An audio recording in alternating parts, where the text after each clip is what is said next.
Shalom Kulam, Erev Tov. Good evening to those with us here in Jerusalem, and good afternoon to those watching in the comforts of your homes in North America.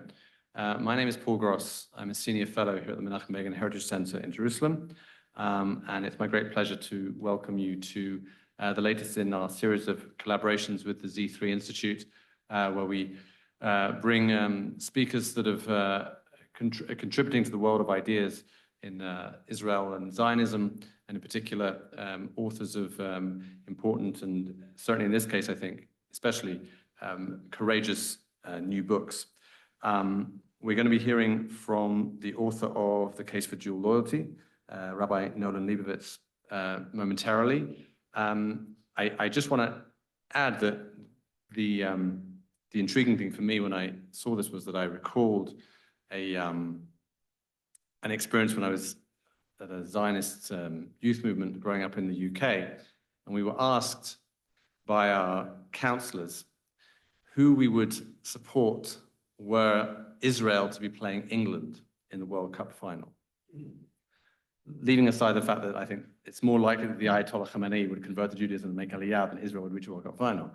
But aside from that, what was intriguing was that there was an assumption that it needed to be one or the other, right? There wasn't the option that the game could go to a tie, as I think we'll hear, the thesis of this book is that we diaspora Jews, and maybe specifically American Jews, and it'll be interesting to hear about that because clearly American Jewry is in a unique situation in the diaspora in terms of its size and success in the diaspora, that we don't need to choose, that not only do we not need to choose, but that we shouldn't, that there is actually a case to be made for being, for American Jews in this case, to be passionately patriotic Americans and also deeply committed Zionists and Jews.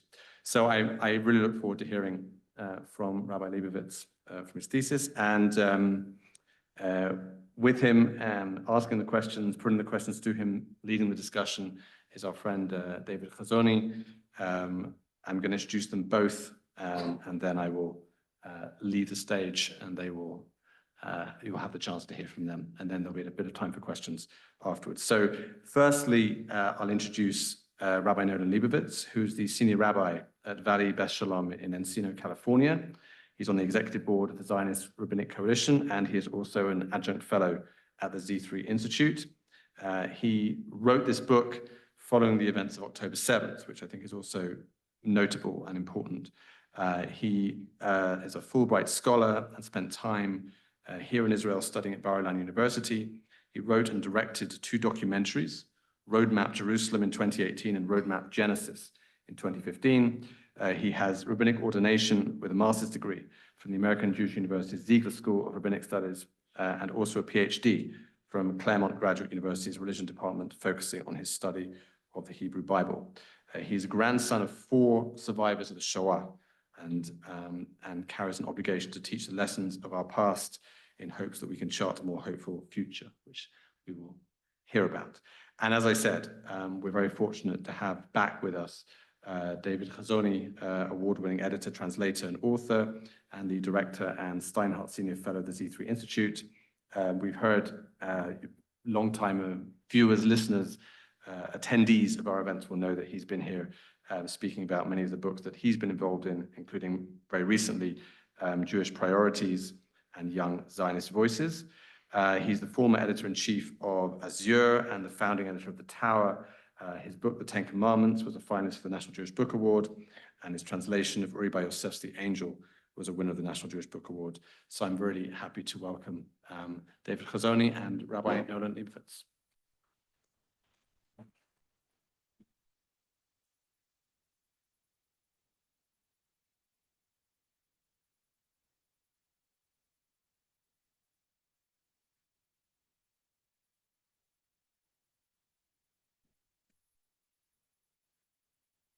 Good to see you again. Good to see you, David. I just saw you on a Zoom yesterday. That's right. I'm also very much looking forward to seeing you again in November at the Z3 conference on November 9th. Let's talk a little bit. First of all, thank you everyone here in Jerusalem and everyone who's watching us on Zoom. Thank you all for coming. Let's dive right in. So, did you deliberately pick the most, potentially controversial, scary, in-your-face title that you could possibly come up with and then write the book because that was the title you came up with, or was there some other process? No, that wasn't the process. And actually, David knows that wasn't the process because David was part of the process the entire time. David was the editor of the book, is the editor of the book.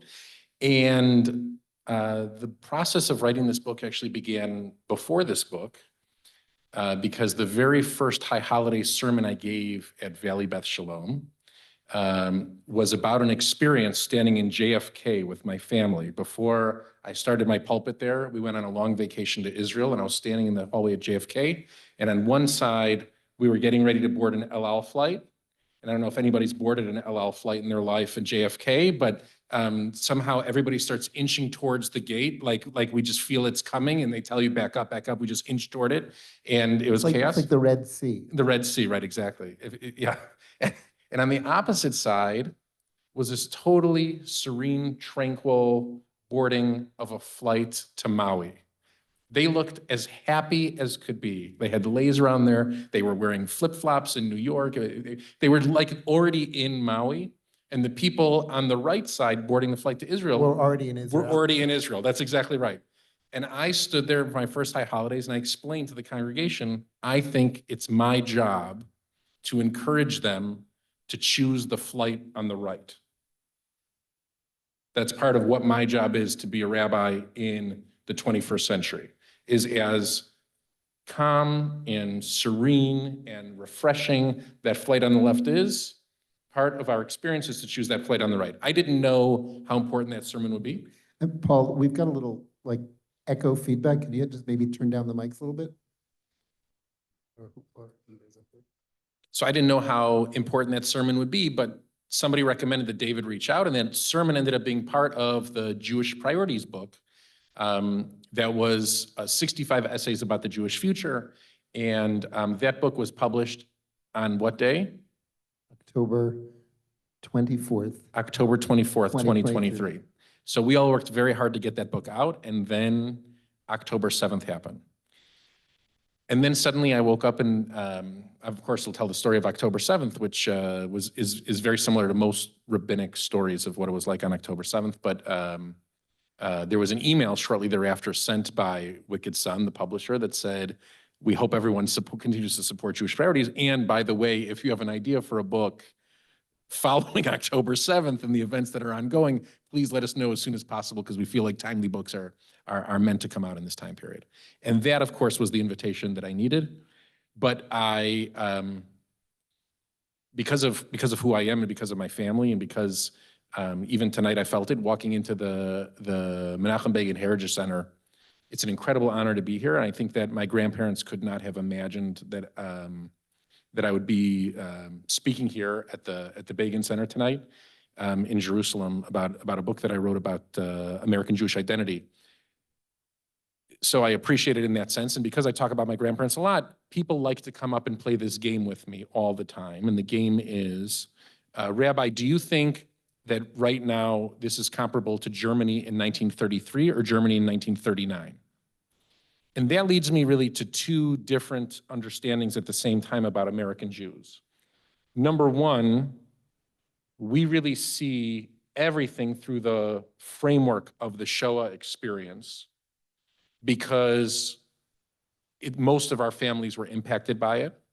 Even if we came before the war, that's part of what we understand Jewish history to be, especially in the diaspora, especially the way that we're brought up. Everybody takes field trips to the Holocaust Museum. Everybody takes field trips. You know, this is part of our upbringing.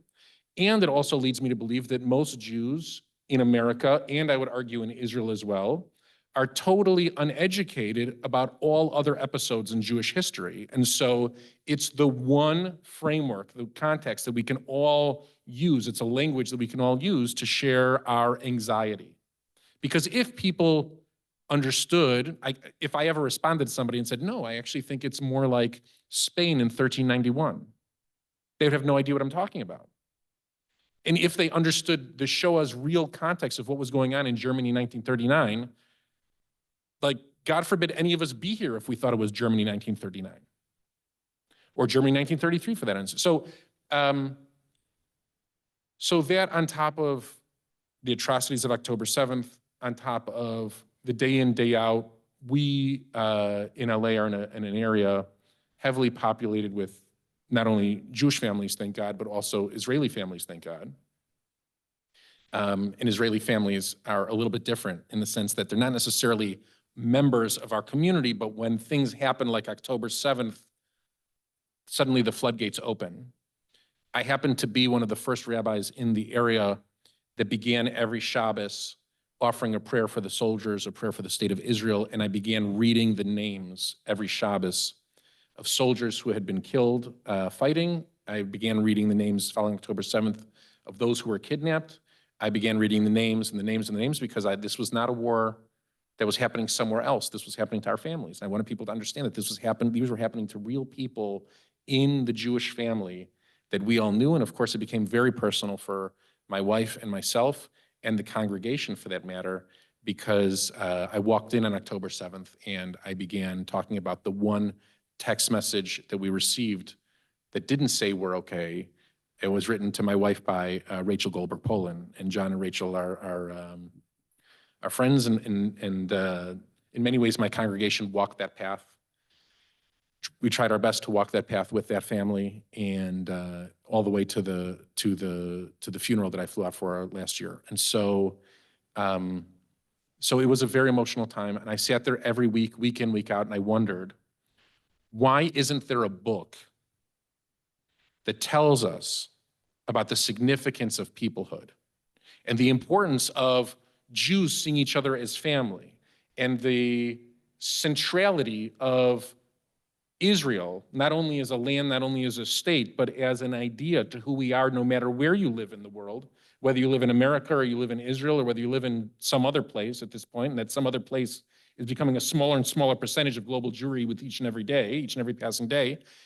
Why isn't there a book that captures our hopes and dreams and tells us that the promise of tomorrow for the Jewish people is always supposed to be optimistic?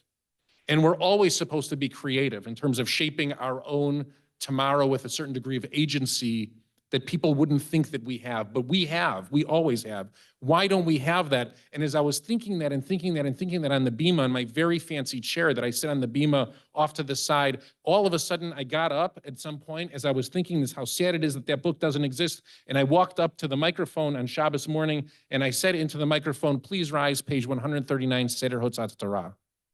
And everybody turned around and they opened the ark. And I thought to myself, my God, there is a book that says all of those things. There's a book that says all those things, and it's located in the synagogue, in the ark, in every single ark across the world. We don't read it like that. So I don't think that the ideas that I put forth in the book are original, let's just say, or uniquely mine. I think it's an interpretation of ideas that have existed for a long time. And I just distilled them all down for this moment, to speak to this moment and appeal to the readership, primarily American Jews, but I'm flattered by how many Israelis have reached out as well, and how many are here tonight. So let's talk a little bit about the actual structure of your argument, because, you know, it's a great title. I love the title of the book. Right. But I often find myself saying, it sounds crazy, but it's actually a really serious argument. And then the argument ends up carrying the weight of the book much more than the title. So you talk about dual loyalty as a, you know, deliberately chosen phrase because of the extreme sensitivity that the accusation of dual loyalty has for American Jews. And you're basically saying, stop running away from it, lean into it. Right. But you say much, much more than that. Let's take, for example, why don't you tell us a little bit about what you call the Jewish double helix. Right. Because I think that's kind of the theoretical centerpiece, and it's a beautiful image. So- And that was the original title of the book, which was, thrown out, of course, because it sounded like a crazy science experiment, okay? But Jacob, I have to, this might be rudimentary for everybody in this crowd, but maybe from some people on Zoom, but please forgive me just giving a little bit of background. In Sefer Bereshit, chapter 28, Jacob decides to leave Eretz Yisrael for the first time. Okay? And in leaving Eretz Yisrael into the diaspora, he gets tired walking, as my kids have gotten tired walking so much for the last couple of weeks here in Israel, and he decides to lay down and put his kepi down on a rock, and he puts his kepi down on a rock, and he has a dream. He has this incredible, incredible dream. And the dream image that I use usually on the display behind me is the dream image off of my teacher's book that he wrote on the Parsha, Rabbi Vernon Kurtz, who's here, the Jacob's Ladder image. That piece of art is usually behind. I usually give him credit for selecting that image. And Jacob lays down and he has a dream. And in the dream, he sees angels going up and angels coming down. And Rashi, the great commentator, explains that so different is the diaspora from Eretz Yisrael, so different is the diaspora from Israel, that there needed to be an entire, essentially a line shift of angels, like in a hockey game, right? That angels needed to get off the ice, new angels need to get on the ice, because that's how different the two are in Jacob's travel. Now, we're all the children of Jacob. We're all Bnei Yisrael, where that's where we get our name from, right? And so this journey between these two opposite poles of the ladder,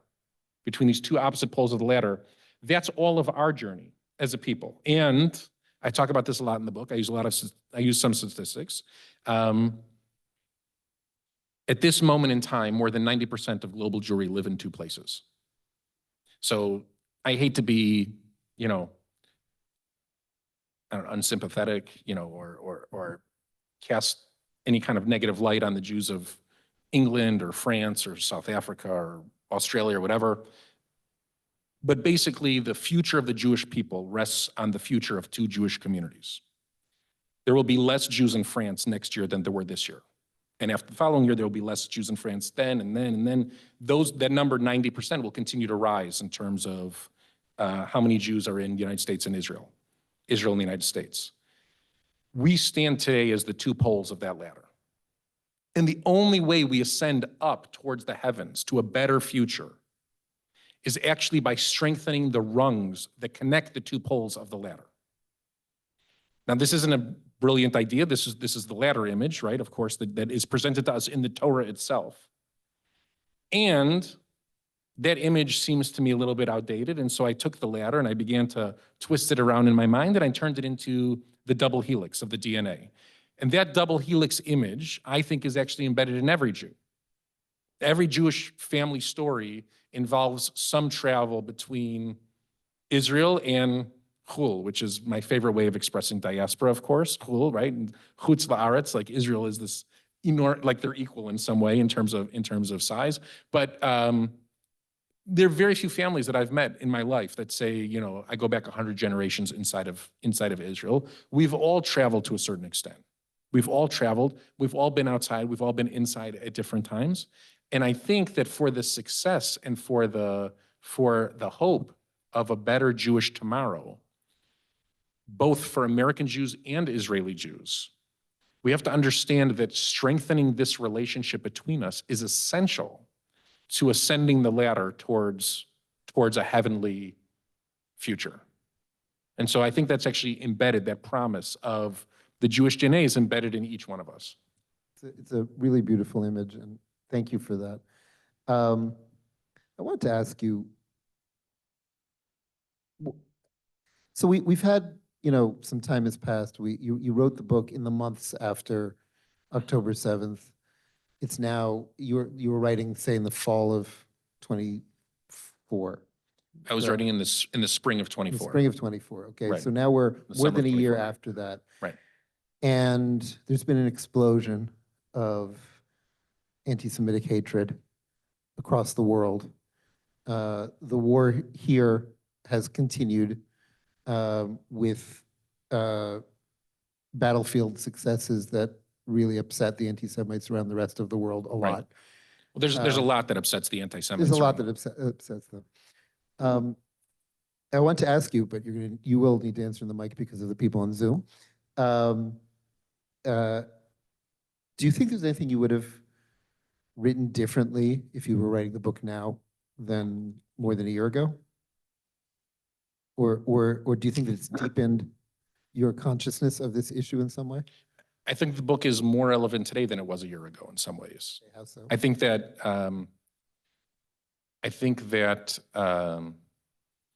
you know,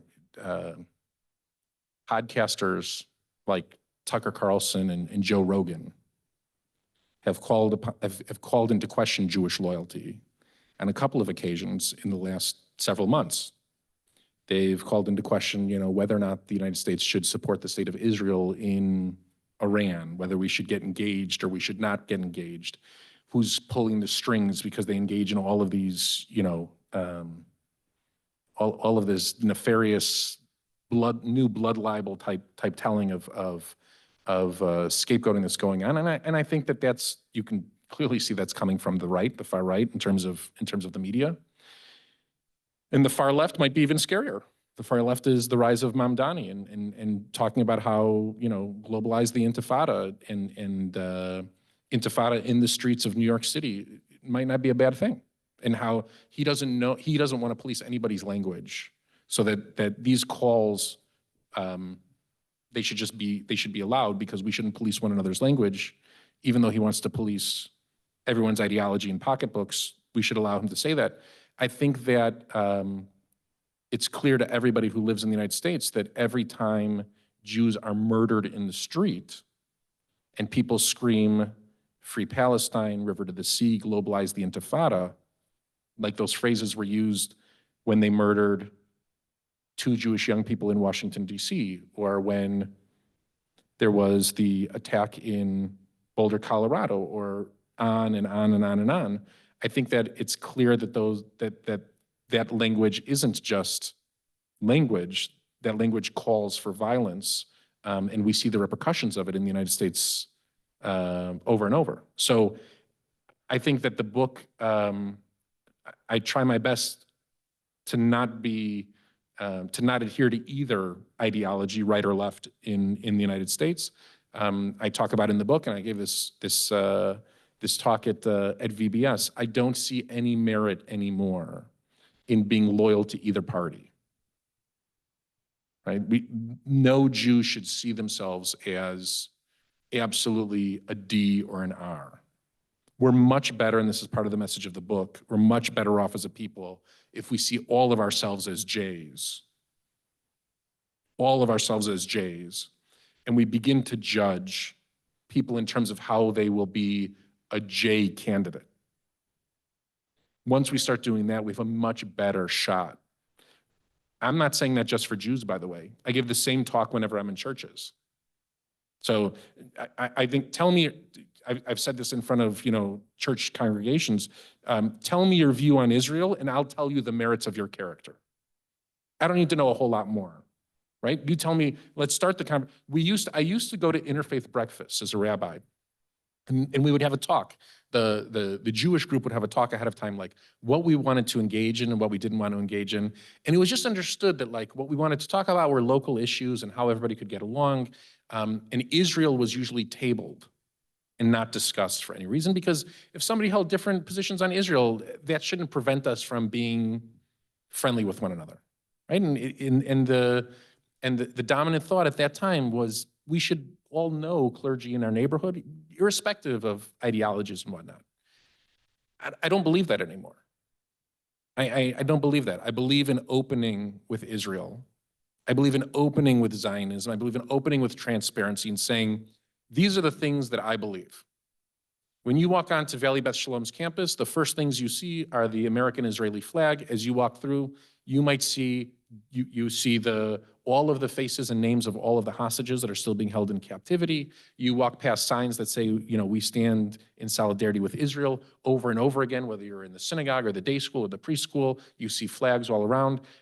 There's not only no reason to hide it, there's reason today to make sure that the generation that we raise behind us is prouder than ever before, because they're going to face challenges that the previous generation couldn't have even fathomed.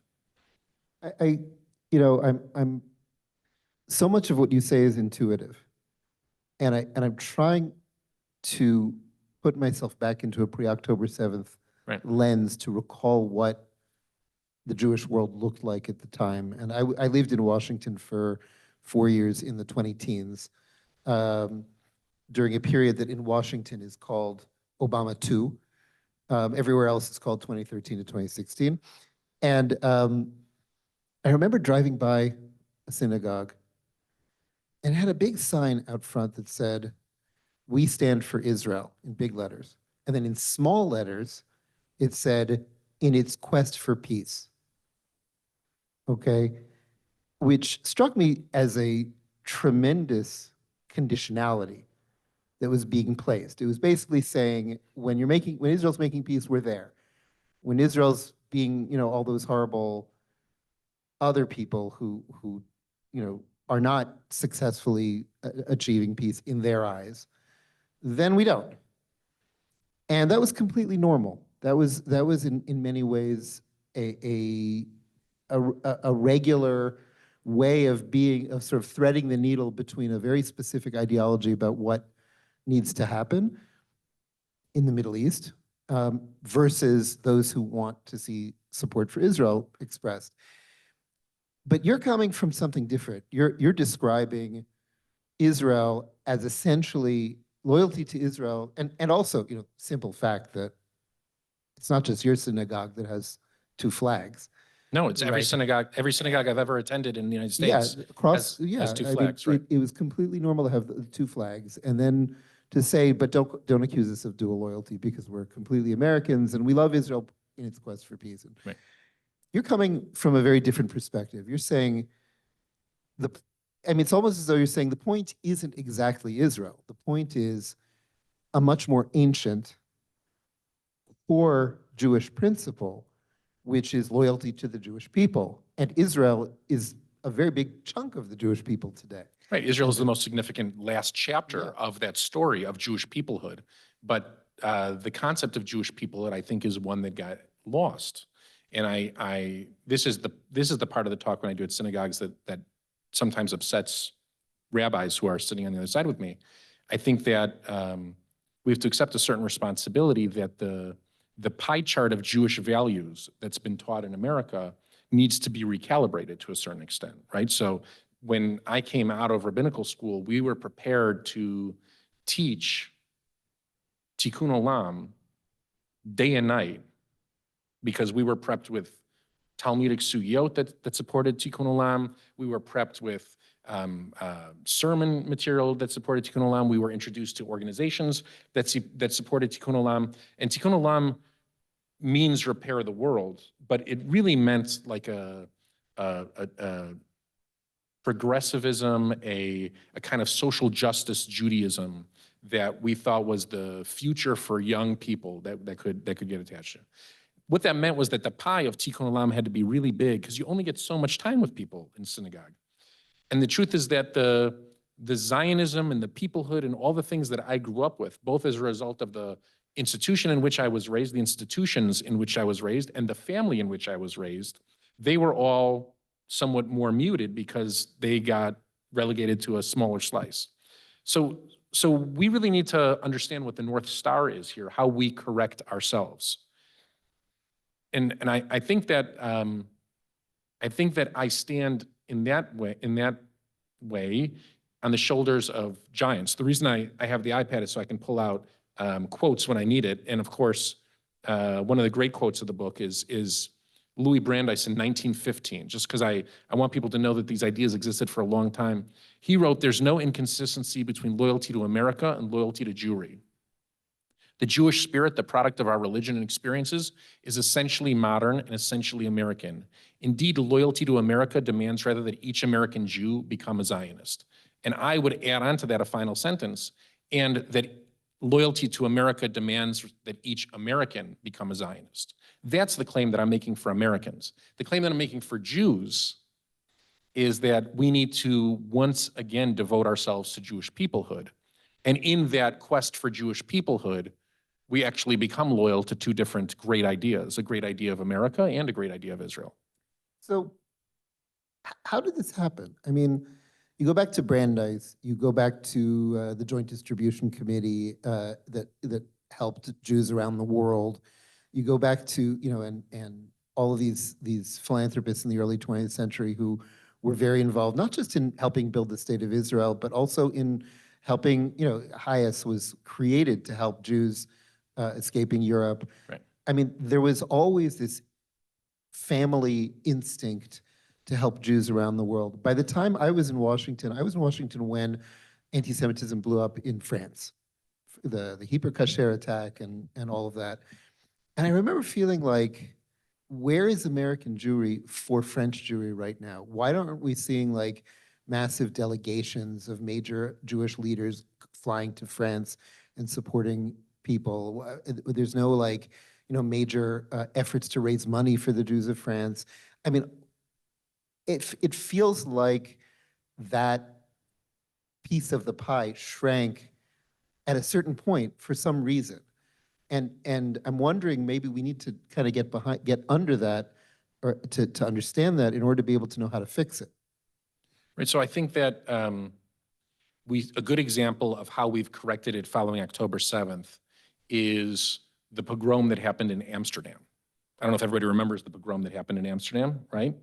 But as the pogrom was unfolding in Amsterdam, there was already an uproar among American Jews calling congressmen and senators and officials to offer help. American Jewry has activated in a way following October 7th. Statistically speaking, most of us colloquially call it the surge, but statistically speaking, it's like nothing we've seen in many, many, many decades, both in terms of resources and advocacy and volunteer trips to Israel, even though I would argue the trips to Israel keep occurring with the same people over and over again. This is my 6th visit to Israel following October 7th. I think that the American Jewish community has activated. Also, I would argue Israel has activated, right? So I forget if it was 2 or if it was 3 El Al flights took off from Ben Gurion. Those planes took off before they had permission to land in Amsterdam. So the days when we wait for permission from people to go rescue Jews from around the world, those days are long gone.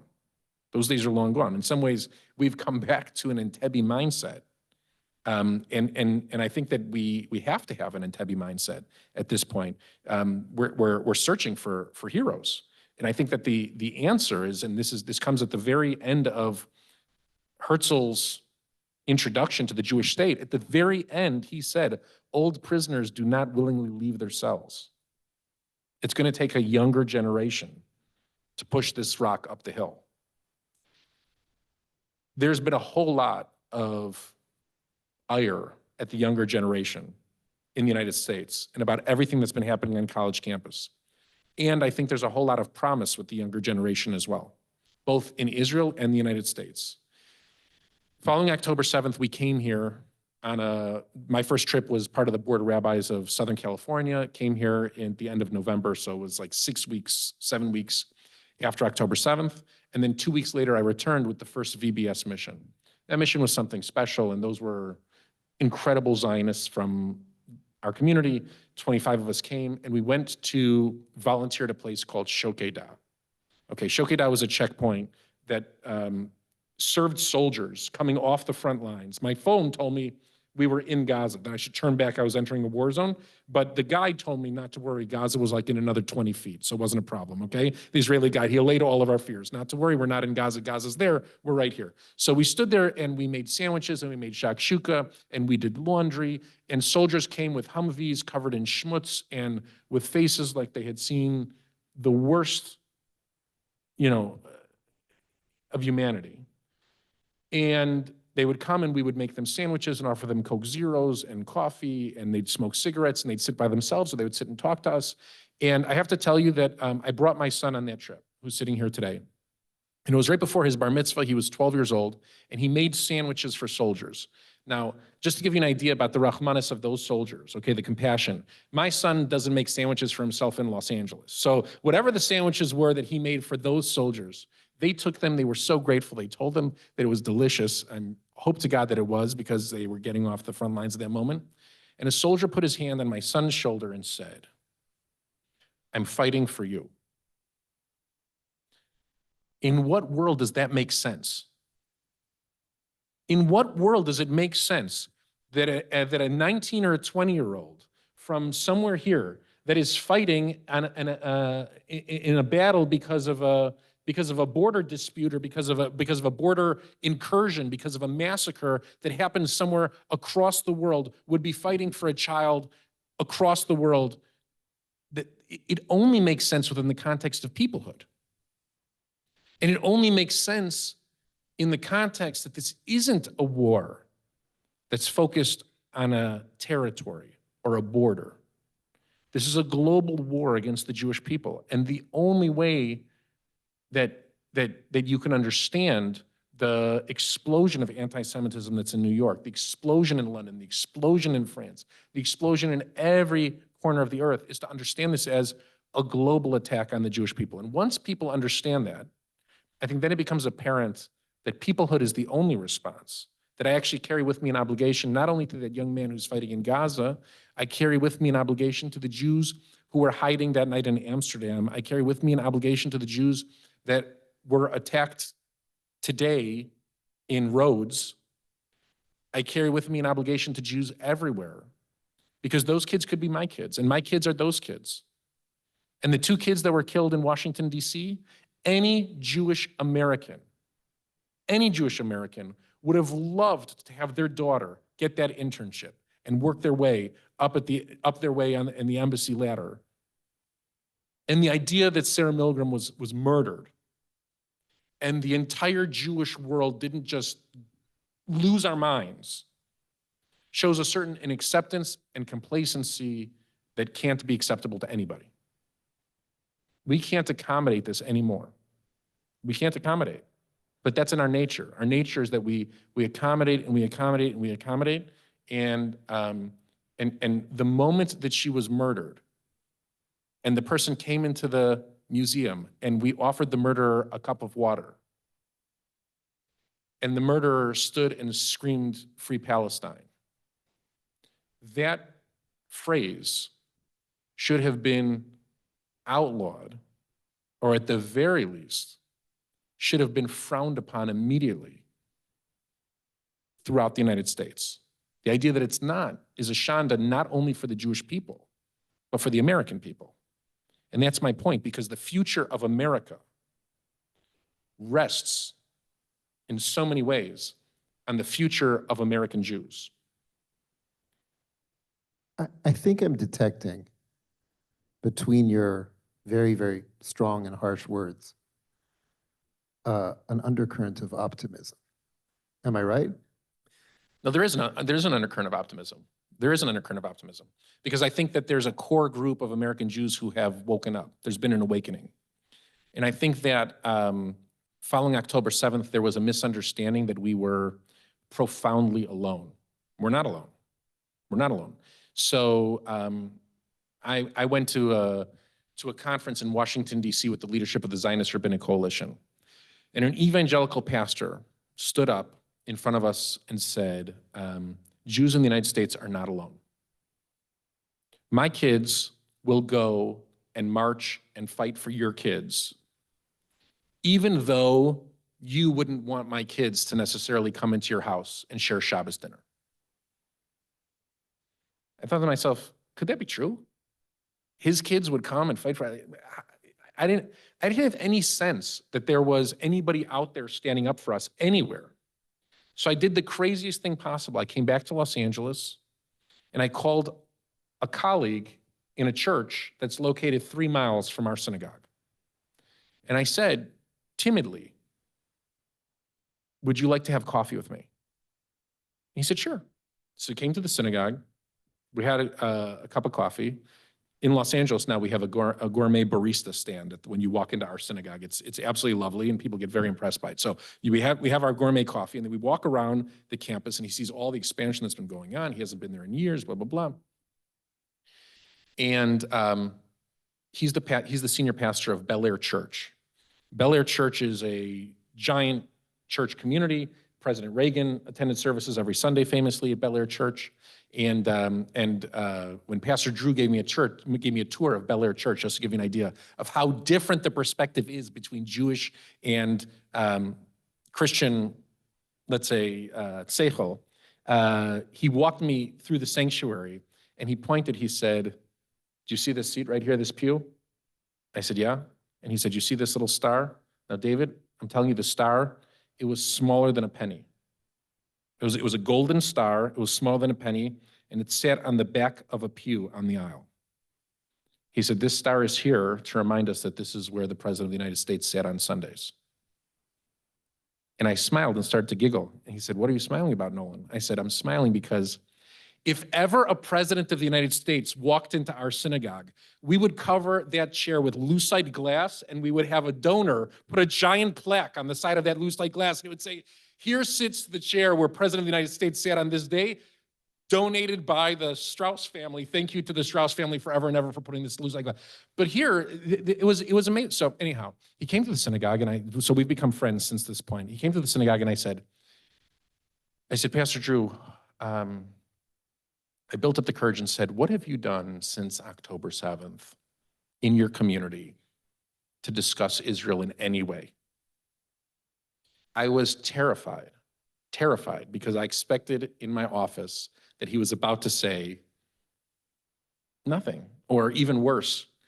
We've had talks about, genocide or, some other blood libel. He said, "Really, Nolan, we haven't done enough. All that we've done is we'd have several visits from hostage families. We've had 2 IDF soldiers come and speak on Sunday mornings to the congregation. We've had Patricia Heaton come and talk to us about the noble nature of this war. And we've had the Israeli consulate come and visit and speak to us about why the war is continuing and what the aims are for the state of Israel." And I thought to myself, he's 3 miles from us, and we have no idea that any of this is happening. Any of it.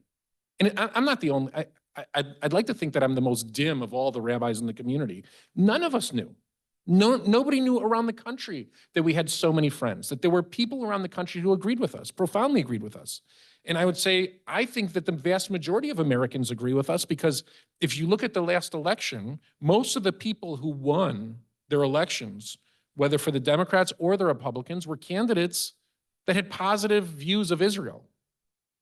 Meaning to say, Americans were watching the same newsreels that we were watching, the same protests on college campuses that we were watching, the same insane congressional hearings that we were watching. The same, our minds were exploding, and we thought we were the only people who were watching this who understood it the way we did. It's not true. It's not true. Tons of Americans believe this. It's just that we're not very good as a people to fighting our battle and reaching out to others and say, what do you think? Can you come along with us, and building alliances based on the truths that exist here? For a long time, I tried to build relationships with Black churches in Los Angeles. And when I went to visit, the first question that I would always get was a question by one of the parents in the Black church about why Israel behaved the way that it did. Following October 7th, I thought to myself, this isn't a Los Angeles issue anymore, this is a national issue. And I reached out to now somebody who I'm proud to call a good friend. I reached out to Pastor Dumasani Washington, right, of the Institute for Black Solidarity with Israel. And I brought him to Valley Beth Shalom. I brought him to Los Angeles. He spoke at our Yom HaAtzmaut celebration, as well with Pastor Drew Sims spoke from Bel Air Church, because I wanted people to know that the message is that we are no longer alone in this world.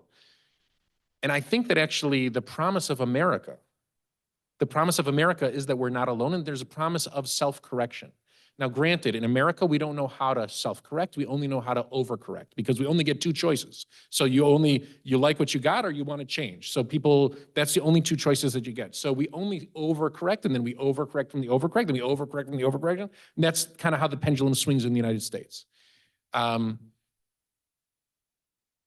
I really have a hope and a faith in the American spirit, in American values, that the majority of Americans understand that the values that bind us as an American society bind us together with Israel.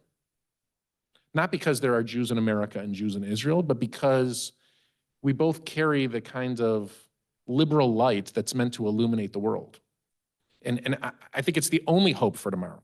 It's not just a hope for tomorrow, it's the only hope for tomorrow. So the idea that America and Israel stand together, it's not meant to just be a slogan that makes Jews feel better. It actually is should be a guiding principle that sets the path forward for how we as Americans see ourselves moving into the next generation. Thank you so much, really, Rabbi Nolan Lebovitz, for sharing with us tonight. I would love to open this up now for if we have questions. Where there's a microphone being magically materialized as we speak.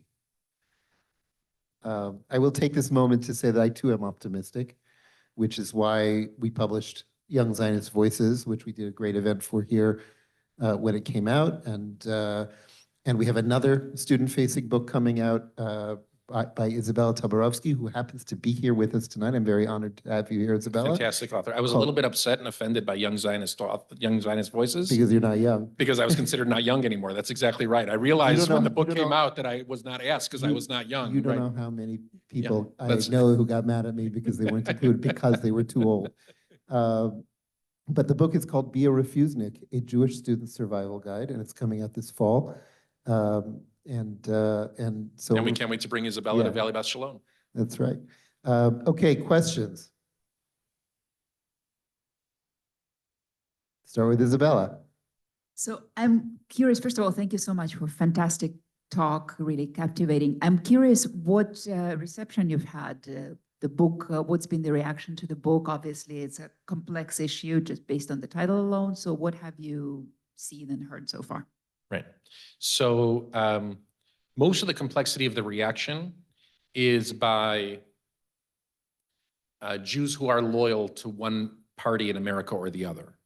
Meaning to say, I have congregants and people around the country who have read the book who say, I paint the Democrats in a bad light, or I paint the Republicans in a bad light, right? I shouldn't focus so much on President Obama's final kick at Israel, right, on his way out the door. I shouldn't focus so much on Charlesville and the whole, and that episode, and back and forth. So that says to me, in many ways, those people are not ready for this conversation, right? Because they're locked into to the mindset of a pre-October, of an October 6th mindset.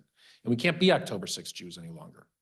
Something has to change. So the question is, if you're not ready to admit that that wasn't a good path, that didn't lead us to success, I never make an argument in the book that any particular politician is my cup of tea, right? I can only talk about the people who have been elected in the last dozen or so years. So that's been one reaction. Other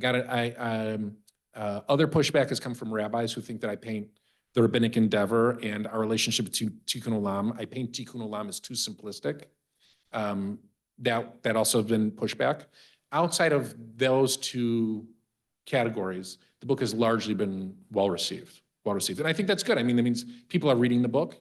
If put it this way, I've never been in Kiddush after services and the congregation walk up to me and say, Rabbi, that service was amazing and the Kiddush is delicious. Thank you.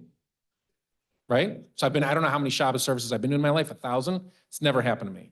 So, and the membership at our show, it grew last year. So people seem to like what's happening, but the way that Jews say we appreciate what you're doing is by offering suggestions, right? So that's what we do. That's what we do to show appreciation. So, you know, Rabbi, the service went a little bit long. Tuna's not so great. I say thank you very much because that's an A+ in Judaism. And amongst the Jewish people, if we're fighting for peoplehood, I suggest Israel really step up its tuna game because it's going to be really important to the Jews that come here from this point forward. And so there's been a lot of pushback. There's also been a lot of very positive reception. The book has sold really well. I've done more than 20-something talks around the United States so far, both in person and virtually.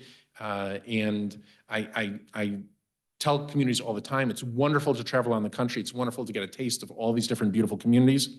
And most communities that I visit, whether it be in Encino, California, or Highland Park, Illinois, or Summerlin, Nevada, or Bel Air, Houston, or Highland Park, Texas, or Pepper Pike, Ohio, or it's all Encino, or it's all Highland Park, or it's all Pepper Pike, meaning the congregation feels familiar, the Jews feel familiar, we're all family. I understand the kind of talk that we're gonna have. There are local issues that face all of us a little bit different. I would argue that, you know, especially New York right now is in a crisis of a different nature than the rest of the country, but because of the election that's upcoming. But I think that there are so many thoughtful, engaged communities that it's been an inspiring process for me to go, and it's been an inspiring process to get to spend time with colleagues and travel around the country and get to see all of these different synagogues thriving during this period of surge. Okay, next. Yes. If you could just say your name. Thanks. Hello, I'm Barbara Diamond. I'm a journalist. I used to be a member of Valley Beth Shalom, but about 50 years ago. That's great to meet you. Thank you, You were Barbara. not there at the time. No. I respect everything that you said, and I'm happy to hear everything you've said, but I see this enormous void in what you're covering. You're talking about people who go to synagogue, and we know that the bulk of the Jewish world in America, or the Jewish population in America, is not being found in synagogues. And I would like to know if you would address the concept of young people having Jewish loyalty or having been disabused of that right by their education, whether it's public school or university. So I'm actually more optimistic about young people than most rabbis, in the sense that LA Jewish Community did a survey, the Federation last year or the year before, and it went decade by decade in terms of the Jewish population and engaged or not engaged. The group of the 20s demographic is the least engaged in terms of synagogue membership and one of the most engaged in terms of Shabbat dinner observance, right? So I look at that and I say, as a rabbi whose congregation is predicated on membership, I think that's fantastic news. Fantastic news. That means that those young people were raised in communities, in schools, by families that taught them that on Friday nights, they're not supposed to be at the Lakers game. They're supposed to be around a table, eating dinner with friends and family and community.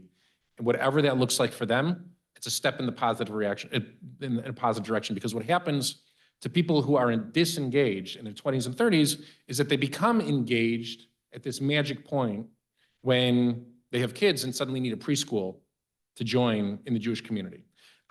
Listen, you go back to the book and all these different biblical images that I point out, I always tell my congregation, I can see when I'm reading the book of Bamidbar, Moses and Aaron standing at the Mishkan talking about why more teenagers don't come to the Mishkan. It for sure happened. It didn't make it in because they thought it was embarrassing. But basically, this has been a problem that's faced every generation is, what about the Jews that are not in this room? How about we start by thinking about how do we cater to the Jews who do show up in this room?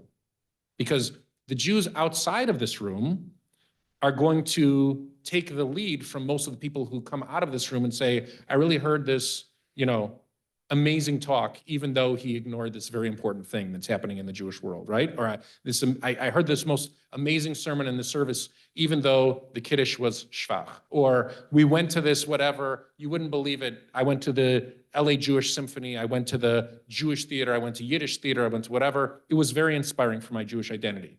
I think that those of us who do show up need to spread the message of what it is that we really appreciate. Because I think that from the outside, it's difficult to just look at the membership dues number and say, or the ticket price number, or the whatever it might be and say, is it worth it? I think that people don't hear enough, yes, it's worth it. It's more worth it than the price you pay for your country club or the dinners you go out to or whatever it might be. I think that we don't make the case enough straight on to the people who are not engaged.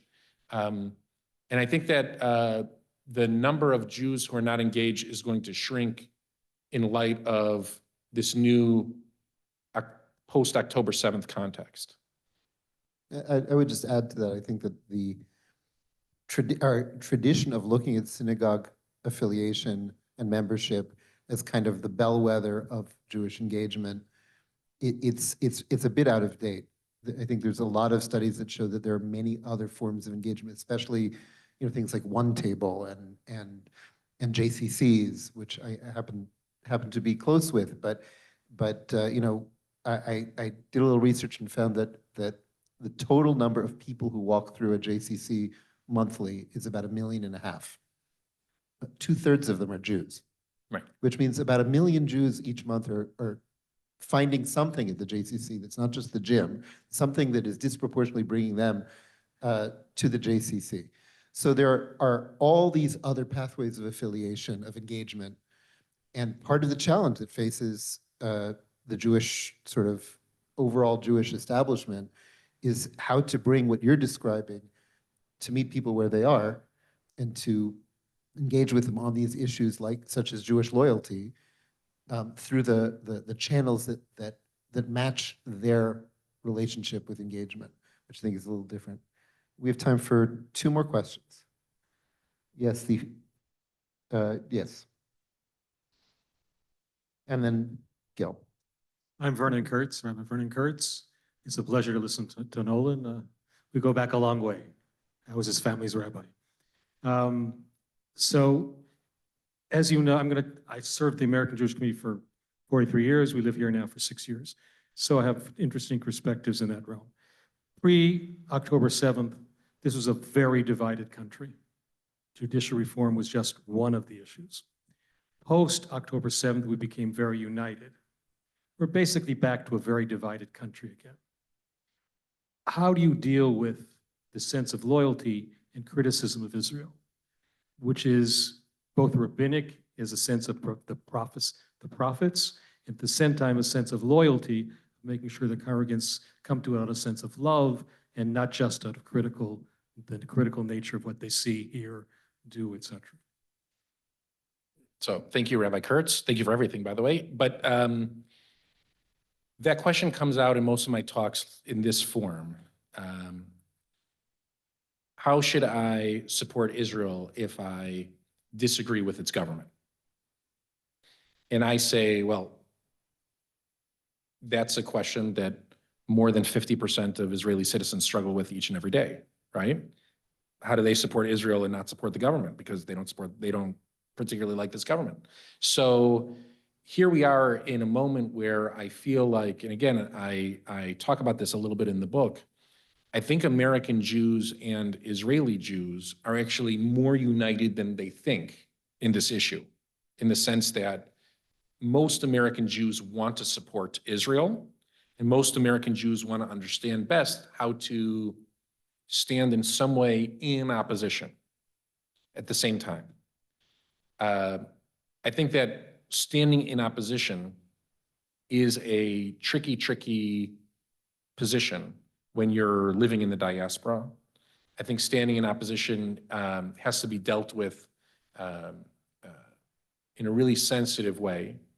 But I often tell people there are plenty of great organizations in Israel that do great work that are either non-political completely, right? And we support them as a synagogue community. We support Leket, we support Yamin Ord, we support amazing organizations all throughout Israel to help Israel without, necessarily doing something to support the state of Israel in terms of the government officials. And at the same time, I think that people have to understand in America, they're not citizens. So they're not going to get a chance to vote. Their kids, by and large, don't go off to serve. There's a different relationship that we have with the state of Israel than citizens of Israel have with the state of Israel. I think just in the same way that citizens of Israel have a different relationship with the United States of America than citizens of the United States of America have. But I'll tell you, there's seldom a cab ride that I'm in where the cab driver doesn't tell me his opinion of the President of the United States. And I think that I've never once been offended by any Israeli who walked up to me to say that the President of the United States is the Mashiach or the President of the United States is the devil. Because I know plenty of Americans that I think of as friends who think both of those things. And so this is, I think that we have to understand the stake of the the future of the Jewish people doesn't rest on one person alone. I know that's hard to believe. I really do. I have a faith in Catholic Israel. I have a faith in the nature of our peoplehood.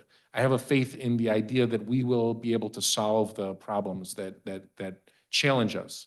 And if you think that one of those challenges is the idea that a prime minister should not serve for 25 years in office, I think there's a lot of Americans who would agree with that idea because of the nature of the way that we're raised. And I think if you think that a prime minister who serves in 25 years in office has so much experience and wisdom to offer that he should stay during times of tumultuous challenge, I think there's a great argument to be made there too. And I don't think that that should determine whether or not you support our brothers and sisters that live here. That's the best answer that I've had that I've come up with at this point. Last question, Gil. Thank you, David, and thank you, Rabbi. I love the book that you gave me when we met in LA, and thank you for writing it. And so since the October 7th attacks that took the Israeli political, military, intelligence leadership by surprise, all of those leaders have been replaced except one, very obvious one. Since the October 7th attacks that took the American Jewish leadership establishment by surprise, none of them have been replaced except one that I can say privately, if people don't know who it is. Should that be different? How should the American Jewish community leadership been reacted differently? Should they have toward that surprise that they were taken by, basically? Right. So I think the circumstance of saying that the Israeli military was taken by surprise and the leaders of Jewish American organizations were taken by surprise, the context and the stakes involved in those two professions being taken by surprise are obviously very different, right? So just the comparison of the two from the outset, I just want to, it's different. At the same time, there are a lot of Jewish organizations in America who have changed tunes since October 7th. And Jewish leaders who I think have been courageous in speaking differently since October 7th than they had been before.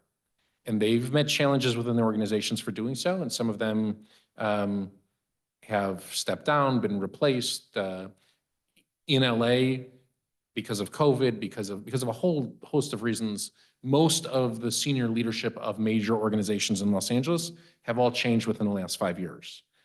This is now a new generation trying to figure out where LA is going tomorrow. I'm actually very hopeful about the Los Angeles Jewish community. I'm hopeful about the American Jewish community. I'm very hopeful about the Israeli Jewish community most of all. So I don't know that it necessarily means, and this now goes to all of them. I don't know necessarily that it means that they need to step down. It seems to me to be a major misstep if they don't accept at least responsibility. And I know of many Jewish leaders in America who have accepted responsibility, who have said, we're going to do better. We're going to do better. It seems like that here in Israel, there are many waiting for that same moment here as well. And I'm confident that the Jewish people is going to figure it out. In America, there's two different views of the American Jewish experience. I teach this in a class, okay? There are two different models. I could be canceled for using these two different models, but I'm gonna be courageous right now and say it, okay? And that is, there's the Mel Brooks model and there's the Woody Allen model of American Judaism. Those are the two models of American Judaism. And it goes like this. The Woody Allen model of American Judaism comes from Annie Hall, and that says, no matter how successful you'll become in America, you will always be an outsider to the club on the Upper East Side of New York, right? You'll always be on the outside of the tennis club looking in. Even if you're a member, you'll never quite be a member. That's Woody Allen's perspective on America. Mel Brooks's perspective on American Judaism is that the story of American Judaism is so embedded into the story of America that in Blazing Saddles, even the Native Americans speak Yiddish, right? That's how Jewish America is from its very conception. I have no problem saying that I'm a Mel Brooks Jew. None. I think that I was raised in a city of Chicago that's going through a lot of tsuris right now. I just visited. I was raised in a city of Chicago that boasts a statue of George Washington and Chaim Solomon arm in arm. Seemingly, no matter what the field trip was, where we were intended to go growing up in the day school that I was with Solomon Schechter, where I was raised, if we were going to Wrigley Field to see a Cubs game, or if we were going to the Art Institute to see a painting, we stopped at that statue, got off the bus, and looked at Chaim Solomon and George Washington. Meaning to say, Jews have always been part of America. And in the book, I talk about the chapter of the French Revolution and how in Napoleon's rise, there's a question about whether Jews can be loyal citizens. There has never, ever been a question in America whether Jews can be loyal citizens. Never. And so I really believe that America holds a different kind of promise for diaspora. I think that's going to be the first diaspora that bucks the trend. I hope that we buck the trend. I hope that we won't go the way of all the other diasporas that have come before us. And in saying that, I hope that Jewish leaders in America understand what's at stake at this moment, and that we sit kind of at a precipice. And if we understand what's happening in New York, and if we understand what is rising up on both sides of us, threatening the middle, which is where I think most American Jews sit, is mostly in the middle. I think that we have to be able to advocate for ourselves. We have to be able to solve for solutions. We have to be able to brainstorm and work together. And I actually think that us being able to do it will prove to the American people that it's actually possible, and it's possible for America as well. Thank you so much. That's so inspiring. And I really, really appreciate the Case for Dual Loyalty and their copies on sale outside. I'd like to do one more thing before we conclude, okay? It's my wife's birthday today. Oh. And her birthday wish was definitely not to hear me speak for another hour. She spends a lot of time listening to me talk in her life, okay? So for the group of people here in Jerusalem, do you know how to sing Yom Huledet Sameach? Is that possible? Yes, you've heard it? Okay, let's all try. I have a horrible voice. Are you a good singer, David? You'll carry the tune. Here we go. Yom Huledet Sameach, Yom Huledet Sameach, Yom Huledet Sameach, Yom Huledet Sameach. Happy birthday. Thank you. Happy birthday. I want Thank to you. very quickly, firstly, thank you, Rabbi Nolan Lebovitz, for this wonderful book, for your moral clarity and your unapologetic Zionism and Jewish pride. It's something we very much appreciate here at the Menachem Begin Heritage Center. Thank you, David Hazony, as ever. Happy birthday to Rabbi Levovitz's wife. Thank you all for coming. Thank you for watching on Zoom. Good night. Bye.